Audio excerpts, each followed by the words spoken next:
चलिए दोस्तों, राजस्थान के समस्त 12वीं कक्षा के विद्यार्थी जो कि संस्कृत विषय के साथ में अध्ययन कर रहे हैं, उन सब का आपके अपने YouTube चैनल लखन माली पर बहुत बहुत स्वागत। दोस्तों, जैसा कि आपको हमने एक वीडियो के माध्यम से सूचना दी थी कि हम बहुत ही जल्द 12वीं कक्षा के विद्यार्थियों के लिए यहाँ पर मॉडल टेस्ट सीरीज स्टार्ट करने वाले हैं। दोस्तों, आज स्टार्ट हो रही है, ज़्यादा आपका समय ख़राब नहीं करेंगे।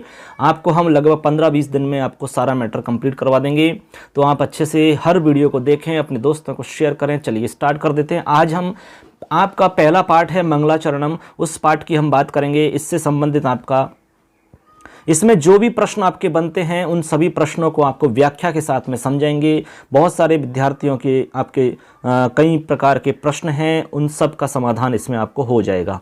ये वीडियो देखने के बाद में आपके शायद कोई समस्या नहीं रहेगी, तो बस ये वीडियो आप पूरा देख लें अच्छे से। उसके बाद में भी यदि कोई समस्या रहती है तो आप हमें कमेंट करके बता सकते हैं। चलिए स्टार्ट करते हैं मंगलाचरण। तो इसमें हम देखेंगे सबसे पहले जो हमारा प्रश्न है उस प्रश्न को हम समझेंगे, क्योंकि कई बार क्या होती है आप प्रश्न को समझते नहीं हैं और फिर हम उत्तर उसका गलत कर देते हैं।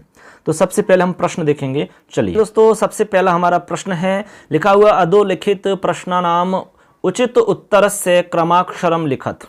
मतलब अधोलिखित प्रश्नों में जो उचित है आपका, उस क्रमाक्षर को आपको लिखना है। उचित क्रमाक्षर पर टिक लगाना है या राइट ऑप्शन आपको बताना है।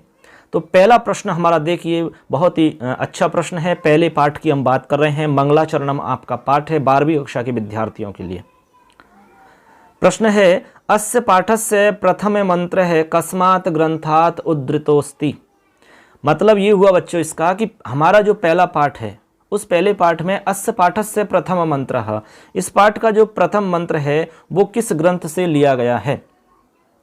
तो हमारा जो पहला पाठ है उसका पहला मंत्र है यदंगदाशुषे त्वमग्निः भद्रम करिष्यसि त्वः तत् इतः सत्यम अंगिरः। ये आपका पहला मंत्र है बच्चों। तो ये पूछ रहा है कि ये किस ग्रंथ से उद्धृत है, किस ग्रंथ से लिया गया है। ऑप्शन में है आपके देखिए, ऐत्रेयोपनिषद से लिया गया है, या फिर दूसरा ऑप्शन है तैत्तिरीयोपनिषद से लिया गया है, या कठोपनिषद से लिया गया है, या ऋग्वेदस्य प्रथम मंडलतः, ऋग्वेद के प्रथम मंडल से लिया गया है। तो बताइए इसका सही ऑप्शन कौन सा होगा, सही उत्तर कौन सा होगा। तो आपको बता दें कि आपका जो पहला मंत्र है वो है यदंगदाशुषे त्वमग्ने भद्रम करिष्यसि त्वः तत् इतः सत्यम अंगिरः। मतलब पहले मंत्र में ये बताया गया है बच्चों, कहा गया है अग्निदेव से है कि हे अग्निदेव, जो कुछ भी जो हबी का हम दान कर रहे हैं, हबी का दान करने वाला जो यजमान है उस यजमान के लिए कल्याणकारी होवे, यानी उनका कल्याण करेंगे। तुम्हारे जो भी कल्याणकारी पदार्थ हैं वो हमें प्राप्त होवे। अंगार मुनि को जन्म देने वाले हे अग्निदेव तुम सत्य हैं, ऐसा पहले मंत्र में कहा गया है बच्चों। तो आपको साथ साथ में मंत्र का अर्थ भी बता दिया। तो पहला जो मंत्र है वो लिया गया है हमारा इससे, तो हमारा राइट ऑप्शन हो जाएगा ऋग्वेदस्य प्रथम मंडलतः, यानी ऋग्वेद का जो हमारा प्रथम मंडल है उससे आपका ये पहला मंत्र लिया गया है, जो कि हमने पहले मंत्र को आपको अर्थ साथ बताया, अर्थ के हिसाब से भी बता दिया। ठीक, तो ऐसे करके आप इसको समझ लेंगे। अगला प्रश्न है इसी में। चलिए अगले प्रश्न को हम देख लेते हैं। देखिए अगला प्रश्न है, अस्य पाठस्य प्रथम मंत्रस्य ऋषि के अस्ति। आपका जो प्रथम मंत्र है उसका ऋषि आपको बताना है। तो पहले मंत्र का ऋषि कौन है, अभी हमने आपको कहा, इसका अर्थ बताया था। तो पहले मंत्र का जो ऋषि है वो है, आपको हम सीधा सा बता देते हैं, ऋषि तो विश्वामित्र हैं बच्चों। कौन है ऋषि, इसमें विश्वामित्र हैं। तो इसमें देख लीजिए ऑप्शन कहाँ पर आ रहा है। तो देखो पहला ऑप्शन संबनन मेधातिथि विश्वामित्र 3 नंबर पर आ रहा है। तो आपका राइट जो होगा वो 3 नंबर हो जाएगा। आपको केवल से लिखना है। यदि आप से नहीं लिखते हैं, विश्वामित्र लिखते हैं, तब भी आपका राइट आंसर माना जाएगा।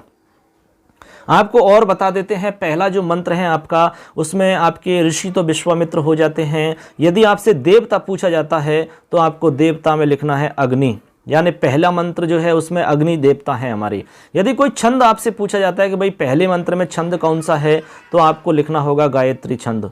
ठीक, ऐसे करके आपको पहले मंत्र से संबंधित ये आपके कई प्रश्न बन जाते हैं कि किस वेद से कि किस ग्रंथ से लिया गया है, ऋग्वेद से लिया गया है। इसमें आपके ऋषि कौन है, तो विश्वामित्र उत्तर देना है। इसमें आपके देवता कौन है, तो अग्नि उत्तर देना है। और छंद कौन सा है, तो गायत्री उत्तर देना है। ऐसे करके आपका ये सवाल हो जाता है। चलिए अगले सवाल को हम बताते हैं बच्चों। पूरे सवालों को हम व्याख्या के साथ में एक एक पार्ट आपको डेली के हिसाब से बताएंगे। जो भी विद्यार्थी पढ़ने के इच्छुक हैं वो जरूर चैनल को सब्सक्राइब कर लें और अपने दोस्तों को सबको बताएं, जिससे सबको फायदा मिले।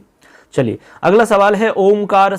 ओमकार पद से अर्थ है के, बहुत ही इंपॉर्टेंट आपका ये प्रश्न है। ओमकार पद का अर्थ बताना है, बताइए। तो सोचिए आपका आंसर क्या होगा, फटाफट सभी लोग बताइए कि इसका आंसर क्या होगा। ओमकार पद का अर्थ क्या होगा। तो आपने इसमें मंत्र पढ़े होंगे, पहला पाठ आपने पढ़ा होगा, उसमें आपको आया होगा। इसमें एक तीसरा मंत्र है जिसमें आपके आता है ओम वांग में मनसी प्रतिष्ठिता मनो में, ऐसे आपने पढ़ा होगा। तो जिसमें सबसे पहले आपके ओम आता है, ओम इस तरीक़ा से ओम लिखा रहेगा। तो ओम जो आता है आपका सबसे पहले, तो इस ओम का मतलब आपको बताना है, ओम का अर्थ क्या है। बहुत ही अच्छा प्रश्न है, तो आपको बता देते हैं। ओम का अर्थ होता है हे सच्चिदानंद परमात्मा, ऐसा अर्थ वहाँ निकलता है मंत्र में। तो सच्चिदानंद परमात्मा अर्थ इसका होता है। ऑप्शन में ढूंढ लीजिए सच्चिदानंद परमात्मा कहाँ लिखा हुआ है, वही राइट होगा। देखो ये लिख रहा 3 नंबर पे, तो आपका सही आंसर हो जाएगा सच्चिदानंद है। तो ओमकार पद का अर्थ क्या हुआ बच्चों, सच्चिदानंद है। तो तीसरा जो प्रश्न है उसका उत्तर हो जाएगा सच्चिदानंद। ठीक है, चलिए अगले प्रश्न की तरफ चलते हैं। अगला प्रश्न है 4 नंबर पे लिखा है ओम सह नाभवतु वाक्ये नौ पदस्य अर्थ है के। अब यहाँ पर 9 पद लिखा हुआ है, इस 9 पद का आपको अर्थ बताना है। ठीक, अब देखो यहाँ पर हालांकि छोटा सा प्रश्न है आपका 9, इस 9 पद का आपको अर्थ बताना है कि इसका अर्थ क्या है। लेकिन आपको ये सोचना है कि भाई 9 आया कहाँ से, कैसे आया। आप अस्मद शब्द शायद किसी को याद होगा, अस्मद शब्द आप जानते होंगे, जैसे अहम आवाम वयम होता है। उसमें 2 रूप बनते हैं आपके द्वितीय विभक्ति के अंदर, और एक चतुर्थी विभक्ति के अंदर, और एक षष्ठी विभक्ति के अंदर। तो द्वितीय विभक्ति में उसमें एक अलग रूप बनता है माँ, नौ और ने है, माँ नौ ने है। ठीक है, और दूसरा रूप बनता है आपका माम। ठीक, जैसे देखो एक बार हम बोल के बताते हैं, अहम आवाम वयम, प्रथमा विभक्ति हो गई, माम आवाम अस्मान, माम आवाम अस्मान ऐसे बनता है। और दूसरा रूप बनता है आपका जो हमने यहाँ पर लिखा है, ये वाला दूसरा रूप बनता है मा नौ नेह। तो नौ का मतलब इस प्रकार से आप समझ गए होंगे, जो नौ लिखा हुआ है यहाँ पर, इस नौ का अर्थ है बच्चों हम दोनों। तो हम दोनों का मतलब इस मंत्र में हम दोनों गुरु शिष्य के लिए आया है। तो आपने ये मंत्र पढ़ा होगा, ओम से है ना अवतु वाक्य 9 पद जो आया, 9 पद का अर्थ होता है गुरु शिष्य दोनों होते हैं। तो 9 पद आपका कहाँ से आया पता लग गया, अस्मद शब्द में द्वितीय विभक्ति के अंदर द्विवचन में बनता है रूप, और बहुवचन होता तो ने है, ऐसा आता ने है। ठीक, ऐसे आपको ये पूरी हमने बात बता दी आपको पूरी व्याख्या के साथ में, जिससे कि आपके किसी भी प्रकार का कन्फ्यूजन नहीं हो। फिर भी आपको कोई कन्फ्यूजन रहता है तो आप कमेंट बॉक्स में जाकर के कमेंट करें, अपना कोई भी समस्या वाला कोई भी प्रश्न है तो फटाफट हमें बताएं। तो इसका राइट जो आंसर हो जाएगा बच्चों क्या हो जाएगा बता दीजिए। अब तो पता लग गया होगा गुरु शिष्यऊ, तो गुरु शिष्यऊ इसका अर्थ हो जाएगा। ठीक है, मंत्र आप चाहो तो मंत्र का अर्थ भी आपको बता देते हैं। मंत्र में ओम से ना भवतु सेनौ भुनक्तु का मतलब होता है कि हे परमात्मा, हे ईश्वर, आप हम दोनों गुरु शिष्य की हम साथ साथ में रहते हुए, हम साथ में ही हम सब की आप सभी प्रकार से रक्षा करो। आप हम दोनों का साथ में ही अच्छे से लालन पोषण करो, लालन पालन करो, पालन पोषण करो। हम दोनों अच्छे से उत्कृष्ट रूप से सामर्थ्य को प्राप्त करें। हम दोनों द्वारा प्राप्त जो विद्या है वो तेजस्वी होवे, यानी बहुत अच्छी विद्या होवे जिसको कोई भी परास्त नहीं कर सके। हम दोनों के हृदय में हमेशा प्रेम भाव रहें, हम कभी भी द्वेष नहीं रखें, किसी भी प्रकार की घृणा द्वेष इत्यादि नहीं रखें, ऐसा इस मंत्र में कहा गया है बच्चों। समझ गए ना। चलिए अगले प्रश्न की तरफ चलते हैं। अगला प्रश्न है आपका बहुत ही शानदार प्रश्न है, वांगमेह प्रतिष्ठिता ऐसा लिखा हुआ है। अब ये देखो, आपको पहला पार्ट आप पढ़ोगे तो पहले पार्ट को आप अच्छे से पढ़ना। यहाँ पर लिखा है वांगमेह, तो ये कहाँ से आया है आपको बता देते हैं। आपकी पुस्तक में पहले पार्ट के अंदर तीसरा मंत्र है, तीसरे मंत्र में लिखा हुआ है ओम वांगमे मनसी प्रतिष्ठिता मनो में वाची। ऐसा लिखा हुआ है, आप देखोगे तो मिल जाएगा। तो ये पूछ रहा है कि भाई यहाँ जो रिक्त स्थान है, इस रिक्त स्थान में क्या लिखें। तो हमने आपको बोल के बताया अभी, ओम वांग में मनसी प्रतिष्ठिता। तो मतलब इसका ये हुआ, इसमें कह रहे हैं भगवान से कि हे परमात्मा, मेरी वाणी मन में प्रतिष्ठित हो जाए। मेरी वाणी, वाक यानी वाणी होता है बच्चों, तो यहाँ लिख रहा है ना वाक, वाक यानी क्या होता है वाणी, और मैं यानी मेरी। तो यहाँ पर जो वाणी है, वो मेरी जो वाणी है वो प्रतिष्ठित हो जाए। कहाँ पर प्रतिष्ठित हो जाए बताइए, तो मन में प्रतिष्ठित हो जाए। तो यहाँ पांचवा जो आपका है सवाल, इसका आंसर हो जाएगा मनसी। अब मन कहाँ लिख रहा है, मनसी वाला ऑप्शन, तो मनसी वाला ऑप्शन आपका पहले नंबर पे लिखा हुआ है, तो यही आपका उत्तर हो जाएगा। अब देख लो आपका शरीरे, उदरे, हृदय, तो इसका राइट आंसर मनसी हो जाएगा। ठीक है, तो हमने आपको मंत्र बोल के भी बता दिया है, उसकी लाइन का अर्थ भी बता दिया। अगले सवाल की तरफ चलते हैं। अगला सवाल है आपका बहुत ही अच्छा सवाल है, अवतु वक्तारम यजमान है अत्र कस्य रक्षार्थम प्रार्थयते या प्रार्थते। मतलब अवतु, अवतु का मतलब क्या होता है बच्चों, अवतु का अर्थ होता है रक्षा करना। बताइए अवतु का मतलब क्या हुआ, रक्षा करना होता है अवतु। और वक्तारम का मतलब क्या है, यहाँ पर जो वक्तारम शब्द है, इस वक्तारम का अर्थ क्या निकलेगा बताइए, वक्ता। अब वक्ता कौन है, जो ज्ञान देने वाले हैं या शिक्षा देने वाले हैं, गुरु जी या गुरु के लिए यहाँ पर वक्ता शब्द का प्रयोग हुआ है।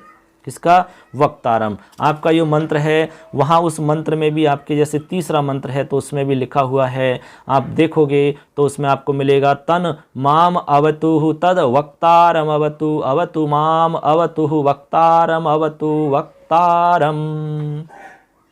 तो वक्तारम का मतलब गुरु जी या आचार्य होता है। क्या होता है, गुरु जी या आचार्य। यजमान आप जानते ही हैं, यजमान होते हैं। अब यहाँ पूछ रहे हैं कि अत्र कस्य रक्षार्थम प्रार्थते, यहाँ पर किसकी रक्षा के लिए प्रार्थना की गई है, ये सवाल है आपका। बताइए, स्वस्य यानी स्वयं की रक्षा के लिए, आचार्य से आचार्य की, यजमान से यजमान की, जगतः यानी कल संसार की। तो किसकी रक्षा की बात की गई है यहाँ पर, बताओ, सोचिए अपना उत्तर क्या हो सकता है। हाँ बताइए, तो ये कहने कि अवतु वक्तारम यजमान है। बताइए अवतु वक्तारम यजमान है, तो यहाँ पर जो यहाँ पर कल्पना की गई है या यहाँ पर प्रार्थना की गई है वो वक्तारम, वक्तार की गई है। किसकी, वक्तारम। ठीक है, अब वक्तारम कौन है आपको हमने बता ही दिया, तो वक्तारम का मतलब है आपके गुरुजी या आचार्य। तो राइट आंसर हो जाएगा आचार्य से।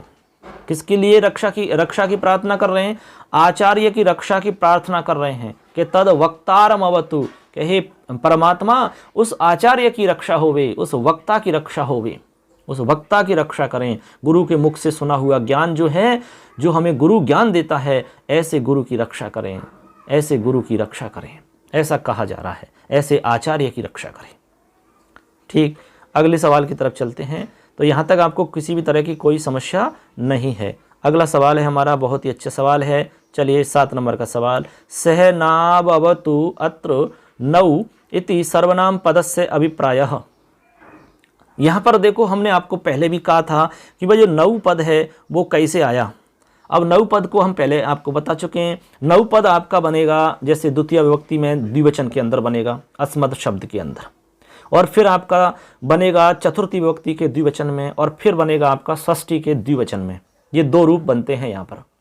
ठीक, अब यहाँ पर दोनों के लिए आया है, तो यहाँ पर कह रहे हैं कि भाई नौ जो है आपका, इस नौ का मतलब क्या है, यानी ये इति सर्वनाम पदस्य अभिप्राय, इस सर्वनाम पद का अभिप्राय क्या है। बहुत ही सिंपल है। तो सर्वनाम पद का अभिप्राय आपका शिष्य आचार्य यानी गुरु शिष्य, इसका अर्थ है। यानी मंत्र में जो प्रयोग हुआ है नौ का, वो गुरु शिष्य के लिए हुआ है। तो गुरु शिष्य आप इसमें ऑप्शन में देख लो। अब पहला ऑप्शन इसमें दंपत्ति दे रखा है, पति पत्नी अर्थ होता है, कोई मतलब नहीं है। मित्र यानी मित्रों के लिए, तो मित्र का मतलब नहीं है। देवता यजमानस्य, देवता और यजमान के लिए, ये भी सही नहीं है। तो राइट होगा आपका शिष्य आचार्य, शिष्य और आचार्य के लिए हुआ है, बिल्कुल सही है। तो ये आपका नौ जो पद है वो आपका गुरु शिष्य के लिए आया है। ठीक है ना, करेक्ट है। चलिए, तो ये आपका राइट ऑप्शन हो जाएगा। अगला सवाल, रिक्त स्थान दे रखा है नौ अधितमस्तु रिक्त स्थाने उचित पदमस्त, पद क्या होगा, उचित पदम अस्ति। नौ अधितम अस्ति। अब नौ अधितम अस्ति, नौ का अर्थ हमने अभी आपको बताया है, अब इसको आपको बताना है अधितम अस्ति। ठीक है, नौ अधितम अस्ति, तो इसका मतलब क्या होगा, नौ अधितम अस्ति। अब देखो यहाँ पर अधीत का मतलब होता है अध्ययन करना या पढ़ना, अध्ययन करना या पढ़ना होता है, या ज्ञान को प्राप्त करना होता है अधीत करना। अब एक मंत्र है आपका, जैसे आप पहला पाठ पढ़ोगे तो उसमें 5वें नंबर का मंत्र है, उसमें लिखा है ओम सह नावतु सह नहु भुनक्तु सह वीर्यं करवावहि तेजस्विनामधीतमस्तु मा विद्विषावहि। मतलब कहा गया है कि ओम नौ से अवतु, नौ से है भुनक्तु, से वीर्यम करवावहि, नौ अधीतम, ठीक है, तेजस्वी अस्तु। अब ये कह रहा है यहाँ पर आपसे कि सह नौ अवतु, सह नाव अवतु, अत्र नौ जो पद है, तो यहाँ पर कह रहे हैं आपके, देखो कि नौ अधीतम अस्तु। अब यहाँ पर क्या आएगा ये आपको बताना है। चलिए बताइए, अपना आंसर ढूंढिए, इसमें आपको क्या करना है, ये तो आप समझ ही गए। तो इसमें आपको आ जाएगा तेजस्वी, यानी तेजस्वी नौ अधीतमस्तु। तो आपको हमने बताया अभी तेजस्वी नाम अधीतमस्तु, यानी तेजस्वी, तेजस्वी का मतलब आप समझ रहे हैं तेज से युक्त है। तो इसमें आपको कहा गया है, जो मंत्र आपका है उसमें कह रहे हैं कि हे परमात्मा, हम दोनों द्वारा प्राप्त विद्या तेजस्वी होवे, ऐसा इसमें कहा है। नौ अधीतमस्तु यानी तेजस्वी होवे, हमने जो अधीत किया है, गुरु शिष्य ने जो अधीत ज्ञान किया है, जिसको हमने सीखा है, वो कैसा है, तेजस्वी होवे, वो ज्ञान तेजस्वी होवे, वो विद्या तेजस्वी होवे, तेज से युक्त होवे, ऐसी कल्पना की गई है। तो यहाँ पर आपका राइट हो जाएगा तेजस्वी। ठीक है, कोई दिक्कत नहीं है आपको। एक अगला है इसी में, देखिए माँ विद्विषावहि, माँ विद्विषावहि, माँ का मतलब होता नहीं, और विद्विषावहि का मतलब द्वेष करना। तो इसका अर्थ हो जाएगा हम दोनों परस्पर आपस में द्वेष नहीं करें। कौन कौन, गुरु और शिष्य, हम दोनों आपस में क्या नहीं करें, विद्वेष भावना नहीं रखें या द्वेष की भावना नहीं रखें। अब कौन कौन की बात है, ये गुरु शिष्य की बात है भाई। तो गुरु शिष्य इसका उत्तर हो जाएगा आपका 9वें सवाल का करेक्ट आंसर। तो माँ विद्विषावहि का मतलब क्या हुआ बच्चों, बताइए। हाँ, एक बार यदि आप सुन लोगे मन से तो ये गारंटी है आपका क्लियर हो जाएगा सारा पाठ। ऐसे आपके पूरी पुस्तक में 9 पाठ हैं। हम आशा करते हैं कि भाई लगभग 9 दिन में हमको ये कंप्लीट करवा देंगे, सारे सवाल हो जाएंगे। उसके बाद में हम आपको जो भी मॉडल पेपर टेस्ट बता देंगे, पुराना पेपर है उसको सॉल्व करवा देंगे। आपको कंप्लीट हम पूरे एग्जाम के लिए तैयार करके भेजेंगे आपको। आप युद्ध के लिए जाओगे तो उससे पहले आपको पूरा ट्रेंड करके भेजेंगे हमारी तरफ से। चैनल से जुड़ जाइए फटाफट। तो ऐसे करके इसका आंसर हो जाएगा। तो ये हमारे 9 प्रश्न हो जाते हैं। चलिए अब अगले प्रश्न की तरफ हम चलते हैं। चलिए यहाँ लिखा हुआ है, देखिए सवाल की प्रकृति चेंज हो गई है। लिख रहा है प्रकोष्ठात उचितम पदम, देखो गृहीत्वा रिक्त स्थानम पूरयतः। मतलब इसका ये हुआ कि प्रकोष्ठात यानी कोष्ठक में से उचित पद को ग्रहण करके रिक्त स्थान की पूर्ति करनी है। रिक्त स्थान की पूर्ति करो। अब आपको थोड़ा थोड़ा मंत्रों की लाइन याद है तो आपको डायरेक्ट उत्तर पता लग जाएगा। हालांकि आपके सामने यहाँ पर कोष्ठक बना हुआ है, उसी में से उत्तर ढूंढना है। चलिए पहला सवाल है, मतलब कि 10वें नंबर का प्रश्न है। लिखा है दाशुषे त्वमग्ने करिष्यसि। तो आपको देखो पहला मंत्र हमने बताया था, उसमें आपको एक बार बोल के बता देते हैं। पहला मंत्र आपका पहले पाठ का, यदंग दाशुषे त्वम अग्ने भद्रम करिष्यसि त्वह इत तत् सत्यमंगिरः। ये तो अब इसमें आया होगा आपको समझ में, दाशुषे त्वमग्नम भद्रम करिष्यसि ऐसा लिखा आया था उसमें। यदंग दाशुषे त्वम अग्ने भद्रम करिष्यसि, तो क्या आएगा बताइए। तो इसमें भद्रम करिष्यसि ऐसा आ जाएगा। तो अब इसका हम अर्थ भी बता दें आपको भाई, इस लाइन का अर्थ क्या है। इसका मतलब हो जाएगा कि हे परमात्मा, हे अग्निदेव, जो भी कुछ तुम हवि का दान करने वाले यजमान के लिए जो कुछ आप कल्याण करोगे, ठीक है, उसका जो भी आप भला करोगे, तुम्हारे वे सब पदार्थ जो कल्याणकारी पदार्थ हैं वो हमें प्राप्त होवें। अंगार मुनि को जन्म देने वाले अग्निदेव सत्य हैं, सत्यम। ठीक है, तो उसका भद्र करोगे। भद्र का मतलब कल्याण करोगे, उसका क्या करोगे, कल्याण करोगे। तो राइट ऑप्शन हो जाएगा कल्याण। तो यहाँ पर आप कल्याण लिख दोगे, मतलब भद्रम लिख दोगे यहाँ से। तो आपको यहाँ से लिखना है, कोई समस्या वाली बात है ही नहीं। ठीक है ना। अब देखो अगला सवाल है 11वें नंबर का, संगच्छध्वम संवदध्वम संवो मनांसी जानताम। तो मनांसी उत्तर है इसमें, देखो ये ठीक, अब इसमें आपको देखो यहाँ पर आपका जो प्रश्न है ये आया है वो आया दूसरे वाले मंत्र से। तो सेकंड वाला मंत्र है आपका संगच्छध्वम सम वदध्वम सम वो मनांसि जानताम देवा भागम यथा पूर्वे संजाना उपासते। अब इस मंत्र से आया है, एक बार आपको आप चाहो तो समझ सकते हैं। इसमें कहते हैं कि प्राचीन काल में देवता लोग एक मत होते हुए अपने अपने भाग को ग्रहण करते थे, वैसे ही तुम सब मिलकर के चलो, साथ साथ मिलकर चलो, साथ साथ बोलो और एक जैसी आपकी वाणी होवे, कथनों में परस्पर विरोध नहीं हो, तुम लोगों के मन समान रूप से एक वस्तु स्थिति को समझें, यानी समान रूप से वस्तु स्थिति को समझें।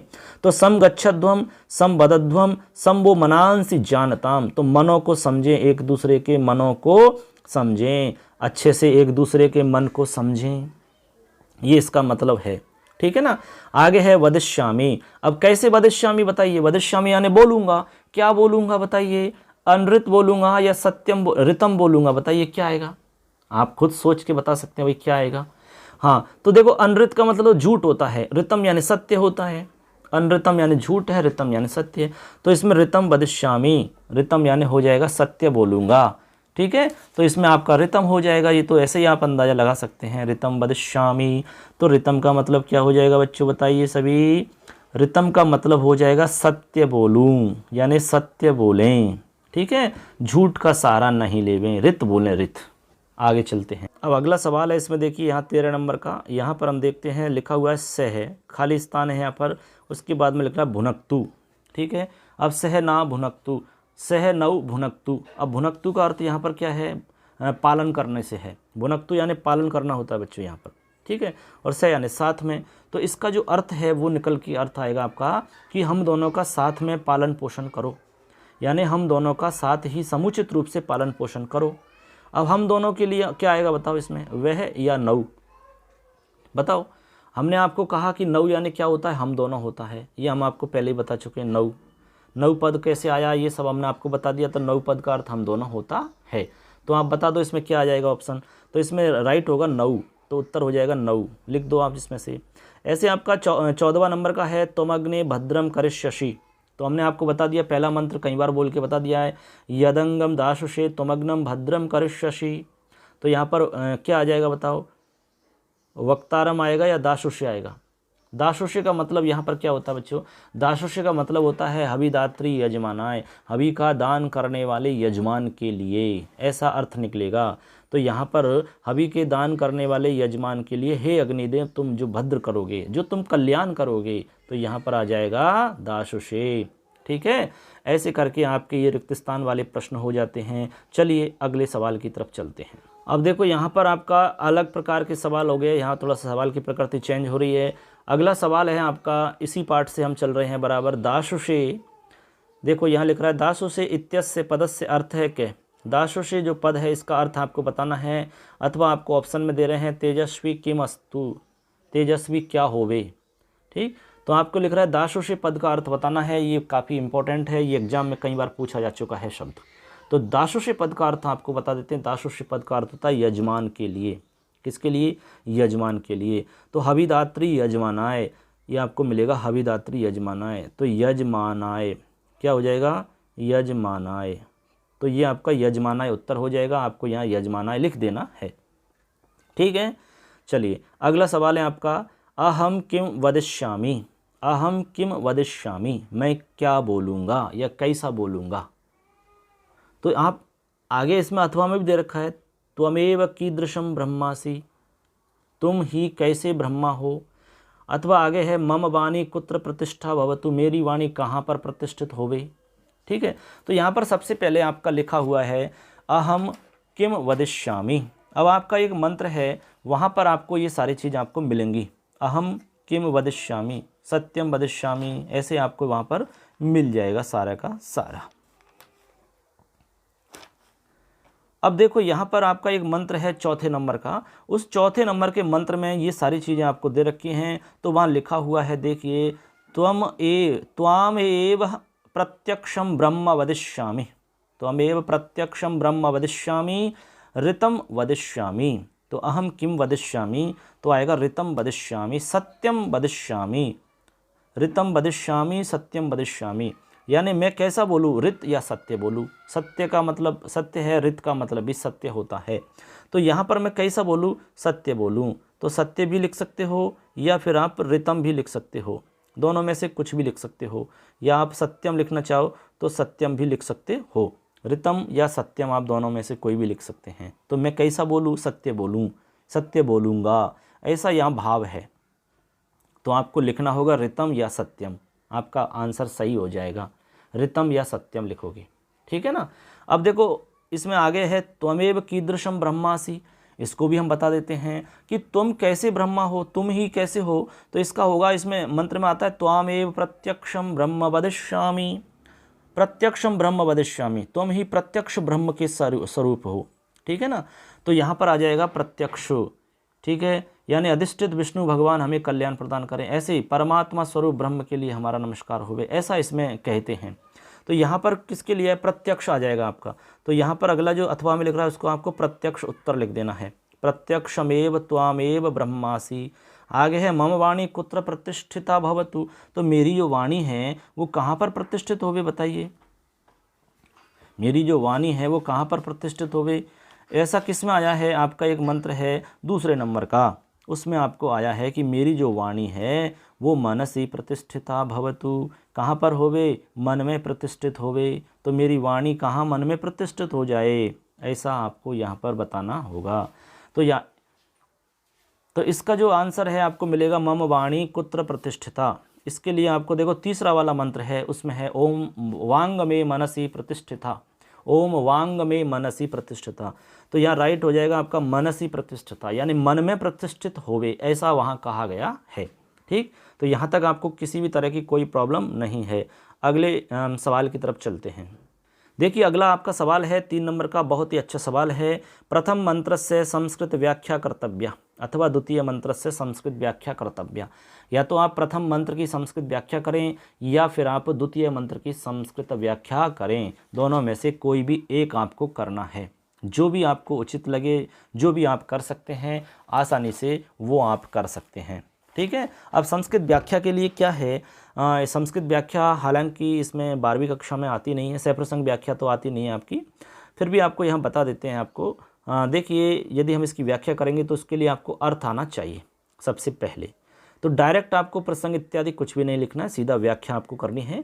तो व्याख्या देखो हम आपको बताते हैं।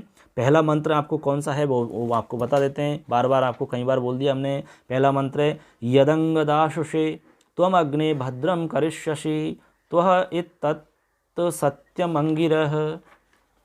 तो इसकी व्याख्या में आप देखेंगे, इसका मतलब है अग्निदेव से हम प्रार्थना कर रहे हैं, अग्निदेव से कह रहे हैं कि हे अग्निदेव, कि हे अग्ने यत किंचित यजमानस्य हितम करोषि। यत किंचित यानी यत किंचित, जो तुम यजमान के लिए जो हितकारी कार्य करोगे, तत् सर्वमेव, वो सब ही यज्ञानाम माध्यमेन, यज्ञ के माध्यम से भवताम सवायाम प्राप्नोति, यानी भवताम सर्वेशाम प्राप्नोति, उन सबको तुम ही प्राप्त करोगे, यानी उस सबको तुम प्राप्त करोगे। जो कुछ भी आप हमें यज्ञ के माध्यम से जो कुछ भी हम आपको प्रदान करते हैं ना, वो सब का सब आप उसको प्राप्त कर लेते हैं। तो अग्निदेव यजमानाय कल्याणम करोतु, यहाँ पर आपको हम बता देते हैं डायरेक्ट। यहाँ देखिए इसकी व्याख्या आप कैसे लिखोगे, तो व्याख्या में आपको लिखना होगा कि हे अग्निदेव, ठीक है। अब इसमें आप हालांकि प्रसंग इत्यादि लिख सकते हैं, हालांकि ऐसा सप्रसंग व्याख्या का कोई सवाल आपके 12वीं कक्षा में तो आता नहीं है, 10वीं क्लास में आता है। फिर भी आप यदि प्रसंग हम लिखना चाहेंगे तो इसमें प्रसंग हो जाएगा कि अयम मंत्र ऋग्वेदस्य प्रथम मंडलस्य अग्निसूक्तात् उद्धृता अस्ति, अग्निसूक्त से उद्धृत है। अस्मिन् मंत्रे ऋषि हविदात्री यजमानाय कल्याणार्थम अग्निदेवम प्रार्थयति, ठीक है, यानी हवि का दान करने वाले यजमान के कल्याण के लिए अग्निदेव से प्रार्थना करते हैं, अग्निदेव को हम प्रार्थना करते हैं। अब इसमें व्याख्या में आप लिख दोगे यहाँ पर, हालांकि व्याख्या नहीं आएगी आपके, फिर भी थोड़ा सा ऐसे ही समझ लो आप। तो एग्जाम में पेपर में व्याख्या तो आती नहीं है 12वीं क्लास में, सब सप्रसंग व्याख्या। तो आपको लिखना होगा हे अग्निदेव यत किंचित यजमानस्य हितम करोति, जो तुम यजमान के लिए हितम करोति, अपने हिसाब से भी लिख सकते हो छोटे छोटे वाक्य के रूप में। तो यजमान के लिए हितम करोति तत्सर्वमेव, तुम वो सब कुछ यज्ञानाम माध्यमेन, यज्ञ के माध्यम से भवताम सर्वेषाम प्राप्नोति, उस सब को तुम प्राप्त करते हो, ऐसा आपको यहाँ पर लिख देना है। तो ऐसे आपका ये उत्तर हो जाएगा। ठीक है ना। चलो अगले सवाल की तरफ चलते हैं। अगला प्रश्न है आपका, अस्य पाठस्य सारः संक्षेपेण लेखनीयः, या फिर अनेन पाठानुसारेण के कान च अवन्तु, यानी कौन किसकी रक्षा करते हैं, या फिर आप इस पाठ का संक्षेप में लिखना है। दोनों में से आप कोई भी एक प्रश्न कर सकते हैं, जो भी हमें अच्छा लगता है, कोई भी एक कर सकते हैं। तो देखिए यहाँ पर आपके सामने दो ऑप्शन हैं, दोनों में से एक करना है। ऐसी स्थिति में आप जो भी है कोई भी कर सकते हैं, या तो संक्षिप्त में लिखें, या फिर आपको बताना है कि इस पहले पार्ट के अंदर कौन किसकी रक्षा करता है, ऐसा इसमें एक प्रश्न आया था, तो वो भी आप कर सकते हैं चाहें तो। ठीक है, हाँ दोनों को बता देंगे हम, कोई दिक्कत नहीं है। आप जो भी करेंगे आपके लिए कोई दिक्कत नहीं आएगी। आप चाहे पहला करना चाहें या दूसरे नंबर पे जो लिख रहा है उसको करना चाहें, किसी को भी कर लें, हम आपको बता दोनों ही देंगे। देखो सबसे पहले लिख रहा है इसमें संक्षेप में लिखने के लिए, तो संक्षेप में लिखने के लिए आप इसमें लिख देंगे, देखिए इसमें क्या क्या बताया गया है उसको संक्षेप में लिख देंगे हम। तो मुख्य रूप से इसमें जो प्रार्थना की गई है वो अग्निदेव से प्रार्थना कर रहे हैं, एक तो कल्याण करने के लिए। ठीक है, और इसमें हम इसको लिखेंगे, जैसे हम आपको थोड़ा सा बताएं, अग्निदेव यजमानस्य कल्याणम करोतु, कि हे अग्निदेव यजमानस्य कल्याणम करोतु, अग्निदेव यजमान का क्या करें, कल्याण करें, जो हमारे यजमान है उसका कल्याण करें, हे अग्निदेव यजमान का कल्याण करें। ठीक है, तो कल्याणम करोतु। सर्वे सार्थमेव मिलित्वा गच्छेयु, सभी लोग साथ में मिलकर चलें। कैसे चलें, साथ में, संगच्छध्वम संवदध्वम संवो मनांसि जानताम, साथ में मिलकर चलें, साथ में बोलें। तो संस्कृत में लिख देंगे, सर्वे सार्थमेव मिलित्वा गच्छेयु वदेयु च, सर्वेषां वाची मनः मनसि, यानी सर्वेषां वाची मनसी, यानी मन में प्रतिष्ठित होवे। ठीक है, मनसी प्रतिष्ठिता, मन में प्रतिष्ठित हो जाए। और मनसी वाण्या च एक रूप्यम भवति, मन और वाणी में एक रूपता होवे। किसमें, मन और वाणी में एक रूपता हो जाए दोनों के अंदर। वयम सर्वे सत्यम वदामः, हम सब सत्य बोलें, ऋतम बोलें, ऋतम यानी सत्य शब्द आया इसमें, ऋतम। ठीक है, या फिर आप सत्यम यानी सत्य बोलें या ऋतम बोलें, दोनों में से कोई भी लिख सकते हैं। ठीक है, तो वयम सर्वे सत्यम वदामहे, हम सब सत्य बोलें। ब्रह्म अस्मान शिष्यान अस्माकं गुरून् रक्षतु, न अहम कदापि विमुखम भवामी, मैं कभी भी विमुख नहीं हूँ। ऐसे आप एक एक दो दो लाइन, आप कोई सी भी जो आपको मंत्र में से किसी में से भी याद हैं वो सारी लिख दोगे। यहाँ पर 4-5 लाइनें, तो आपका संक्षेप में हो जाएगा, कहीं कोई प्रॉब्लम नहीं है। ऐसे आप कर सकते हैं। ठीक, तो ये तो हो गया आपका संक्षेप में सार। अब इसमें दूसरा इधर लिख रहा है अथवा के अंदर कि अनेन पाठानुसारेण के कान च अवन्तु, कौन किसकी रक्षा करते हैं, ऐसा इसमें लिखा हुआ है। तो उसको भी एक बार हम आपको बता दें, यदि वो करना चाहोगे तो वो भी कर सकते हैं। ठीक है, तो यहाँ पर यदि उसको करना चाहोगे तो आप लिखेंगे कि अनेन पाठानुसारेण सच्चिदानंद है, कौन, परमात्मा। सच्चिदानंद कौन है, परमात्मा, सच्चिदानंद परमात्मा। ठीक है, सच्चिदानंद परमात्मा सूर्य देव है, और कौन है, सूर्य देव। ठीक, सूर्य देव। वरुण देव कौन है, वरुण। इसके अलावा विष्णु हूँ, इसके अलावा ब्रह्मा। ठीक है, इसके अलावा इंद्र है, बृहस्पति इत्यादि देवा स्तोतारम गुरु शिष्यौ च अवन्तु, यानी स्तोतार और गुरु शिष्य की रक्षा करें। तो ये सब रक्षा करने वाले हैं। कहा ना कि कौन किसकी रक्षा करें, तो ये सब रक्षा करें किसकी, स्तोतार, जो स्तोता है बोलने वाले हैं, और जो गुरु और शिष्य हैं उन सब की रक्षा करें। ऐसे आप इसको भी कर सकते हैं। चलिए अगले प्रश्न की तरफ चलते हैं।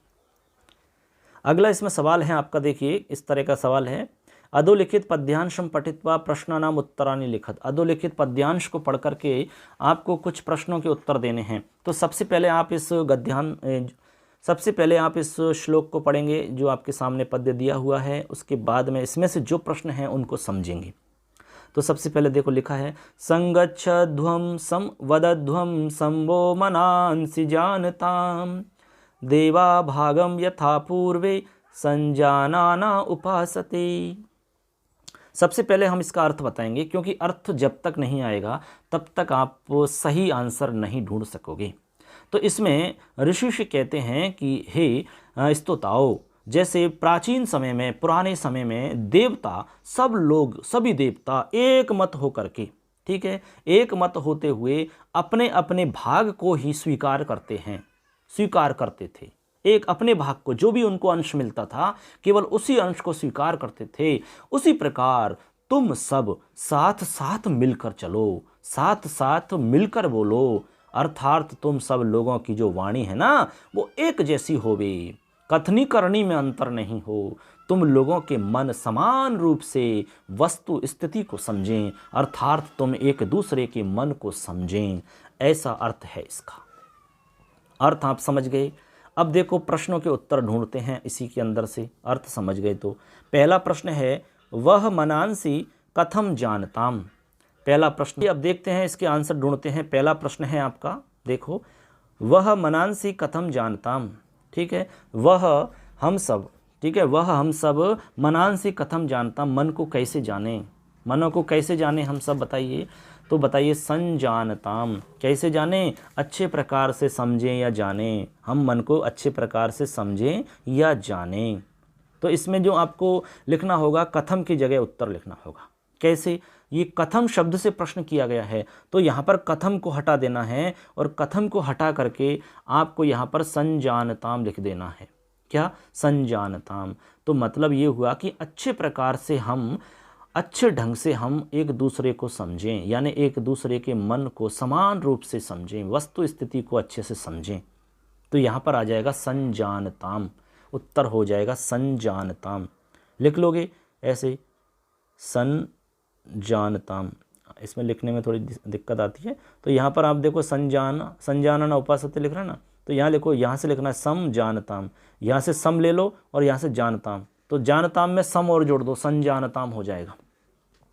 अगला सवाल है इसी में, कीदृशाः देवा भागम उपासते, उपासते है ये, ठीक।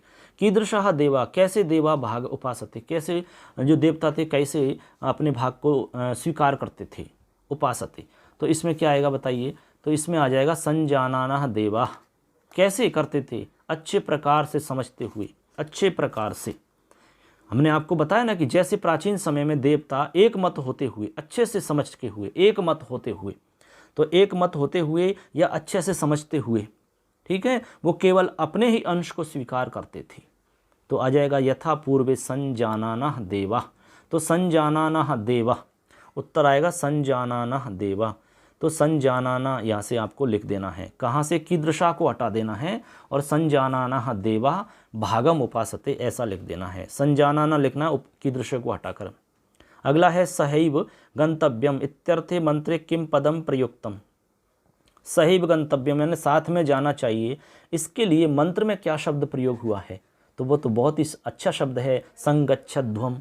ये तो अपने आप ही समझ में आ रहा है, साथ में चलना चाहिए। मंत्र में इसके लिए कौन सा शब्द प्रयोग हुआ है, ये रहा संगच्छध्वम, यहाँ से लिखना है फटाफट आपको देख के। अगला है मंत्रेस्मिन् उपासते क्रिया या कर्ता के, इस मंत्र में उपासते जो क्रिया है, उपासना करते हैं, उपासते जो क्रिया है, उपासना यहाँ पर ने इसका अर्थ है स्वीकार करते हैं। उपासते का इस मंत्र में जो अर्थ है वो है स्वीकार करते हैं। तो इसका आपको क्या बताना है, कर्ता बताना है। तो बताइए कर्ता कौन है, देवा, देवा उत्तर लिखना है यहाँ पर, तो कर्ता हो जाएगा देवा, ये आपको उत्तर में आ जाएगा। तो यहाँ पर आप क्या करेंगे, यहाँ पर लिखेंगे कै को हटाना है, यानी अस्मिन मंत्रे उपासते क्रिया या कर्ता कै, तो इस कै को हटा देना है और आपको देवाह लिख देना है, उत्तर हो जाएगा आपका, ठीक है ना। ऐसे करके आप अच्छे से इसको कर पाओगे और पूरे नंबर आप ले पाओगे, कहीं दिक्कत नहीं है। चलो आपका सवाल है इसमें, देखिए, प्रदत्त श्लोकस्य अन्वय सहितम सरल अर्थम हिंद्याम संस्कृते वा लिखत। तो इसमें आपके सामने एक मंत्र दे रखा है, इसका सबसे पहले तो आपको अन्वय करना होगा। अन्वय करने के बाद आपको इसका अर्थ हिंदी में लिखो या संस्कृत में लिखो, ये आपके लिए ऑप्शन है, दोनों में से किसी में भी लिखें। अन्वय का मतलब होता है इस श्लोक में जो अर्थ लिखा हुआ है उसको व्यवस्थित तरीका से जमा करके लिखना होता है। अन्वय, हालांकि हमने अन्वय का वीडियो बनाया है, चैनल पे आप जाइए, अन्वय का वीडियो देख लीजिए, आप उसमें अच्छे से समझ जाओगे, ठीक है ना। अब देखो लिखा, ओम सहनावतु सैनौ भुनक्तु स वीर्यम करवावहि तेजस्विनामधीतमस्तु मां विद्विषावहि। ओम शांति ही शांति ही शांति ही। सबसे पहले तो इसका आप क्या लिखेंगे, अन्वय लिखेंगे। तो अन्वय इसका हो जाएगा बच्चों, ओम, ओम नौ सह अवतु, ओम नौ सह अवतु। अन्वय बता रहे हैं हम। ओम नौ से अवतु नौ से भुनक्तु सह वीर्यम करवावही। आप मंत्र में देखते जाएं, स वीर्यम करवावही क्रम है ये। उसके बाद में आएगा नौ अधीतम। क्या आएगा? नौ अधीतम, अधीतम आ जाएगा। तेजस्वी अस्तु माँ विद्विषावही। ओम शांति ही शांति ही शांति ही। ऐसे इसका अन्वय होता है। तो ये तो इसका अन्वय हो जाएगा। अब आप एक बार और समझ लो अन्वय को चाहो तो। सबसे पहले ओम नौ ऐसे लिखना है, ओम लिखना है आपको ये, और इसके बाद नौ लिखना है। ठीक है, ओम नौ सह अवतु यहाँ से लिखना है। ओम नौ सह अवतु स्टार्टिंग हो गई। उसके बाद में लिखना है आपको नौ से भुनक्तु, नौ से भुनक्तु, नौ से भुनक्तु। ठीक है, ये लाइन हो जाएगी। इसके बाद में लिखना है सवीर्यं करवा वही, ये लाइन हो जाएगी सवीर्यं करवा वही। इसके बाद में लिख रहा है नौ अधीतम, एक नौ बच गया ना आपका, तो यहाँ से आ जाएगा आपका नौ अधीतम। यहाँ से नहु अधीतम, इसमें आगे लिख रहा है ना अधीतम, ये नहु अधीतम तेजस्वी अस्तु, तेजस्वी अस्तु एक साथ आ जाएगा, लास्ट में अस्तु लिखा हुआ है। तेजस्वी अस्तु माँ विद्विषा वही, ये आ जाएगा माँ विद्विषा वही। फिर ओम शांति शांति सब एक साथ आ जाएगा। ऐसे आप इसका अन्वय करेंगे।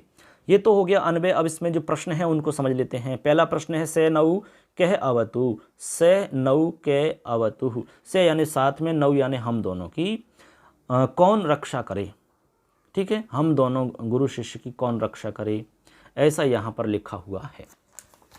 तो बताइए, अभी आपको हमने जो बताया इसके आधार पे आप उत्तर बताइए, क्या उत्तर हो जाएगा। आपकी समझ में आया होगा इतना, तो क्या आंसर होगा इसका राइट आंसर। चलिए बताइए सभी लोग, ढूंढिए। अब देखो मंत्र के बाद में हम इसमें पहला प्रश्न देखते हैं। सबसे पहले लिखा है से नौ का अवतु, अवतु यानी रक्षा करना, के यानी कौन, नौ यानी हम दोनों। ठीक है, और से यानी साथ में, हम दोनों की साथ में कौन रक्षा करे, तो यहाँ पर आ जाएगा परमात्मा या ओम लिखा हुआ है। इसमें ओम भी लिख सकते हैं, ओम का मतलब होता है सच्चिदानंद परमात्मा। ठीक है, ओम उत्तर हो जाएगा। अगला सवाल है आवयो प्राप्तम ज्ञानम, हम दोनों का जो प्राप्त ज्ञान है वो कीदृशम भवतु, कैसा होवे, कैसा होवे, तेजस्वी, तेजस्वी ज्ञान होवे हमारा। ठीक है, ज्ञान कैसा हो, तेजस्वी होवे। इसके बाद में है सवीर्यम करवा वही, सह वीर्यम करवा वही इत्यत्र करवा वही क्रियापद क्रियायाः कर्तृपदम लिखत। ये क्रिया है, इसका कर्तृपद आपको बताना है। सवीर्यम करवा वही, तो सवीर्यम करवा वही का मतलब क्या है। सबसे पहले तो ये देखो, स यानी साथ में, वीर्यम का मतलब शक्ति को, करवा वही यानी प्राप्त करें, हम दोनों साथ में मिलकर के शक्ति को प्राप्त करें। तो यहाँ पर करवा वही जो मिलकर के साथ में करें, तो इसका कर्तृपद कौन है, तो यहाँ आप देखेंगे यहाँ लिखा हुआ है, ये देखो सवीर्यम करवा वही, कौन, गुरु शिष्यौ। तो नौ आ जाएगा यहाँ पर, नौ आप लिखेंगे, नौ उत्तर क्या लिखेंगे, नौ, ऐसे हम दोनों, नौ में आ जाएंगे दोनों। ठीक है ना। इसके बाद में है तेजस्वी धीतमस्तु, वाक्य विशेषण विशेष्य पदम लिखत। धीत, तेजस्वी अधीतमस्तु, यानी अधीत जो है हमारा वो तेजस्वी है। अधीत यानी जो ज्ञान प्राप्त किया वो कैसा है, तेजस्वी होवे। तो अधीत ज्ञान की विशेषता है तेजस्वी होना। तो अधीत जो है अधीतमस्तु, तो अधीत तो हो जाएगा विशेष्य, और तेजस्वी जो है आपका तेज, तेज युक्त जो है ये आपका हो जाएगा क्या, विशेषण। यानी प्राप्त जो विद्या है वो हमारी तेजस्वी होवे।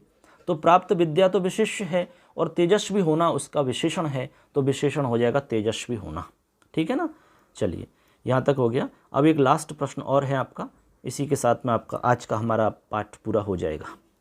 प्रदत्त श्लोकस्य अन्वय सहितम सरल अर्थम हिंद्याम संस्कृते वा लिखत। प्रदत्त श्लोक यानी हमारा जो श्लोक दिया हुआ है ऊपर, संगच्छध्वम संवदध्वम संभो मनांसी जानताम, इसको एक तो हमने बता ही दिया आपको, सेनाउ सेनो भुनक्तु वाला। अब जो हमारा प्रदत्त श्लोक है दूसरा वाला, ये लिख रहा है ना आपका संगच्छध्वम संवदध्वम, और आपके पहले पाठ में देखेंगे तो दूसरे नंबर पर मिलेगा। इसके बारे में बता रहे हैं कि इसको आपको क्या करना है, श्लोकस्य अन्वय सहितम आपको सरल अर्थ लिखना है। तो अन्वय हम इसका बता देते हैं आपको। पहले तो अन्वय क्या होगा, अन्वय में हमने आपको बताया कि इसका अर्थ जमाना होता है। तो अन्वय हो जाएगा यथा पूर्वे संजानाना। देखो यहाँ से आपको लिखना होगा अन्वय, उसी हिसाब से आप जमा लेंगे। यथा पूर्वे, देखो यथा कहाँ लिख रहा है इसमें, देखो ये लिख रहा है यथा, यथा पूर्वे संजानाना देवाः भागम उपासते। ठीक, ये आपके लाइन स्टार्टिंग बता रहे हैं हम अन्वय की। तो दोबारा सुन लो, यथा पूर्वे संजानानाः देवाः भागम उपासते।